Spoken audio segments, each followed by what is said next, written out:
et bienvenue sur ma chaîne YouTube.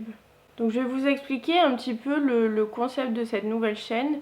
Donc vous trouverez sur cette chaîne des résumés de plusieurs actualités.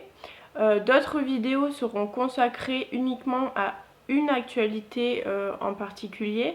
Et vous le verrez, ce sera le cas de la vidéo d'aujourd'hui. Et ensuite, j'ai prévu de faire des vlogs voyage, donc pour vous donner des petits conseils, des astuces sur une destination. Aujourd'hui, nous allons parler du séisme qui a touché le Maroc il y a maintenant quelques jours. Je vous laisse donc avec la suite de la vidéo et j'espère que ce sera instructif et que ça vous plaira. C'est dans la nuit du 8 au 9 septembre qu'un puissant séisme de magnitude 6,8 a touché le Maroc. L'épicentre a été détecté dans la province d'Al Raouz, donc pas très loin de la ville de Marrakech. C'est un véritable drame humain qu'a vécu le pays.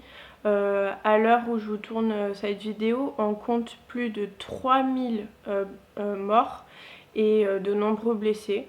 Il y a encore des personnes qui sont portées disparues et les dégâts matériels sont considérables. Ce qui rend la situation particulièrement difficile, c'est que de nombreuses victimes se trouvent dans des villages très reculés, des zones montagneuses, et donc cela n'a en rien facilité le travail des secouristes. En France, l'émotion s'est très vite fait ressentir. Toute la classe politique s'est dite bouleversée par la situation. On a vu des sportifs, des célébrités françaises d'origine marocaine se mobiliser très fortement. La communauté franco-marocaine ainsi que des associations françaises ont fait preuve d'une exceptionnelle solidarité avec le peuple marocain. Du côté des médias, les chaînes de télévision en particulier ont bouleversé complètement leur grille de programme afin de mettre en lumière cette catastrophe. Et puis on retient aussi l'immense mobilisation du peuple marocain. Dès les premières heures, les centres de transfusion sanguine ont connu une affluence record.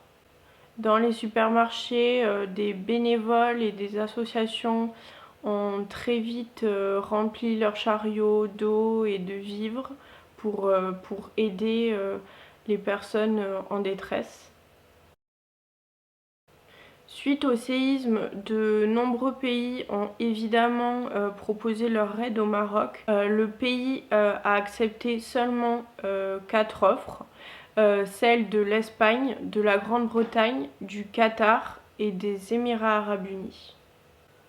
Tout en remerciant l'ensemble des pays qui ont proposé leur aide, qui ont proposé d'envoyer des secouristes au Maroc, le ministère de l'Intérieur marocain affirme que le Maroc a accepté celle de 4 pays uniquement, et je cite, « après avoir procédé à une évaluation minutieuse des besoins sur le terrain et en tenant compte du fait qu'une absence de coordination pourrait être contre-productive ». La non-acceptation de l'aide de la France a créé une sorte de polémique. Certains y ont vu l'indice de possibles tensions entre les deux pays. Le désaccord sur la question du Sahara occidental ainsi que la restriction de l'octroi des visas des Marocains en serait sûrement la cause. Alors bien évidemment, les deux pays ont nié ces tensions. Et comme le dit Béatrice Hibou, qu'autrice du livre Tisser le temps politique au Maroc, il est vrai qu'une crise humanitaire peut aussi faire apparaître des rapprochements ou des petits froids entre les pays, et c'est apparemment le cas ici. Donc c'est un chantier à long terme qui attend évidemment le Maroc, puisque près de 50 000 habitats ont été totalement ou partiellement détruits. Et aujourd'hui, on se pose la question si les constructions traditionnelles en terre crue qui parsèment tout le paysage marocain sont évidemment adaptées aux risques sismiques ou non. Donc c'est la question qui fait débat. Et comme pour mettre un terme à cette discorde, le roi du Maroc, Mohamed VI, a insisté sur la nécessité que la reconstruction se fasse évidemment sur la base d'un strict cahier des charges. De mon côté, je vous rappelle qu'il est toujours possible d'aider le Maroc via le don. Donc je vous mets ici les liens de la Croix-Rouge et du Secours populaire qui se sont donc mobilisés pour la cause. Je vous donne également le lien d'un article France Bleu qui recense toutes les initiatives locales qui sont mises en place peut-être près de chez vous pour soutenir le peuple marocain. Et enfin, si vous habitez en région parisienne, je vous invite bien sûr à prendre vos places pour le show Solidarité Maroc qui se tiendra donc le 2 octobre au Dôme de Paris.